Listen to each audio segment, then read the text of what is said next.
नमस्कार दोस्तों। आज हम आपको बताएंगे होली के पीछे की पौराणिक और ऐतिहासिक कहानी। होली केवल रंगों और मस्ती का त्योहार नहीं है, बल्कि यह असत्य पर सत्य की विजय का भी प्रतीक है। यह प्रेम, भाईचारे और बुराई के अंत का संदेश देता है। इस कहानी में आपको मिलेगा होलिका दहन का रहस्य, भगवान कृष्ण और राधा की होली और विभिन्न संस्कृतियों में होली मनाने की परंपराएं।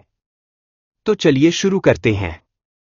होली का पौराणिक इतिहास। प्रहलाद, होलिका और हिरण्यकशिपु की कहानी। बहुत समय पहले की बात है, एक राक्षस राजा हिरण्यकशिपु था। वह बहुत शक्तिशाली और अहंकारी था। उसने घोर तपस्या कर ब्रह्मा जी से यह वरदान प्राप्त किया कि उसे न कोई इंसान मार सकता है, न कोई जानवर, न दिन में, न रात में, न घर के अंदर, न बाहर, न किसी अस्त्र से, न किसी शस्त्र से। इस वरदान के कारण वह अजय बन गया और खुद को ईश्वर मानने लगा। उसने अपने राज्य में यह फरमान जारी कर दिया कि कोई भी भगवान विष्णु की पूजा नहीं करेगा, बल्कि सिर्फ उसकी पूजा करेगा। लेकिन हिरण्यकशिपु का पुत्र प्रहलाद उसका विरोध करता था। वह भगवान विष्णु का परम भक्त था और हर समय उनका नाम जपता था। यह देखकर हिरण्यकशिपु को बहुत क्रोध आया और उसने प्रहलाद को मारने के कई प्रयास किए, लेकिन हर बार भगवान विष्णु की कृपा से वह बच जाता था। अंततः हिरण्यकशिपु ने अपनी बहन होलिका को बुलाया, जिसे यह वरदान था कि आग उसे जला नहीं सकती। उसने प्रहलाद को गोद में बिठाकर अग्नि में प्रवेश किया, ताकि वह जलकर मर जाए। लेकिन भगवान विष्णु की कृपा से होलिका जलकर भस्म हो गई और प्रहलाद सुरक्षित बाहर आ गया। यही घटना बुराई पर अच्छाई की जीत का प्रतीक बनी और तब से होलिका दहन की परंपरा शुरू हुई। हर साल होली से एक दिन पहले लोग लकड़ियों का ढेर लगाकर होलिका दहन करते हैं, जो यह दर्शाता है कि अहंकार और अन्याय का अंत निश्चित है।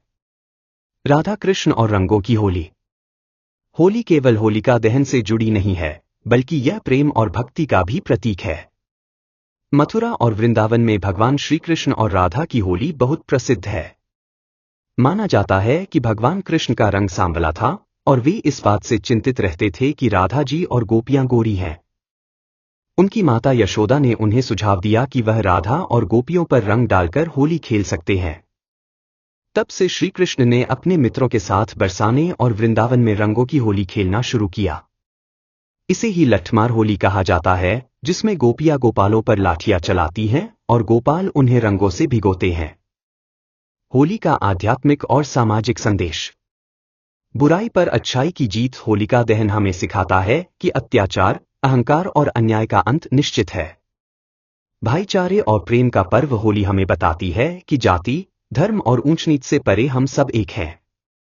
सकारात्मकता का त्योहार। इस दिन हमें पुरानी रंजिशें भूलकर एक दूसरे को गले लगाना चाहिए। रंगों की खुशी। यह त्योहार हमें सिखाता है कि जीवन रंगों से भरा हुआ है और हमें इसे आनंद से जीना चाहिए। होली की शुभकामनाएं। रंगों की यह बहार लेकर आए खुशियों की फुहार। इस होली आप सबके जीवन में प्रेम, आनंद और सफलता के रंग भर जाए। अगर आपको यह कहानी पसंद आई हो तो वीडियो को लाइक करें, शेयर करें और चैनल को सब्सक्राइब करें।